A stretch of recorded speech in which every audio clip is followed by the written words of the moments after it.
Les Marseillais, souvent, ils achètent un pastis de Marseille, ils croient qu'il est fabriqué à Marseille. Et pas du tout.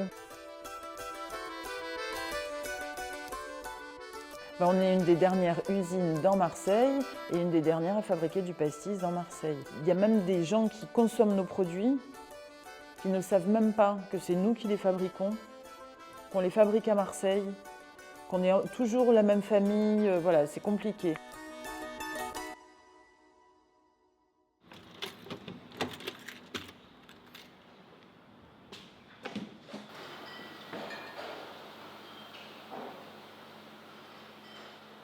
À l'époque de mes parents et de mes grands-parents, l'apéritif anisé, c'était vraiment la boisson du peuple.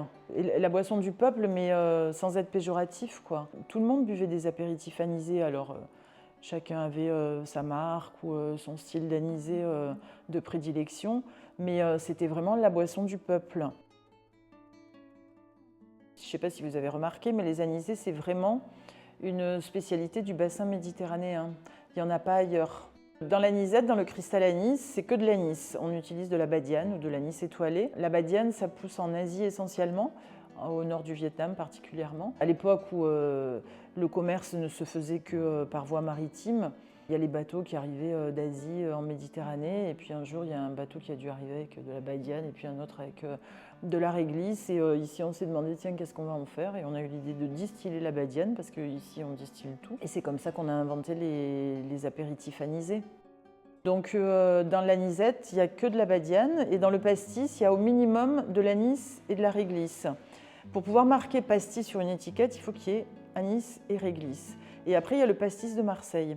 Pastis de Marseille, ce n'est pas une appellation géographique, hein, c'est un procédé de fabrication. Il faut que le pastis fasse 45 degrés pile poil, pas plus, pas moins. Il faut que l'anis soit distillé et pas macéré. Ça veut dire qu'il faut qu'il passe dans un alambic. Il faut qu'il y ait une dose exacte d'anis. Il y a un dosage minimum de réglisse à respecter et un dosage maximal de caramel à ne pas dépasser. Donc quand vous respectez ça, vous pouvez marquer pastis de Marseille sur l'étiquette, même s'il est fabriqué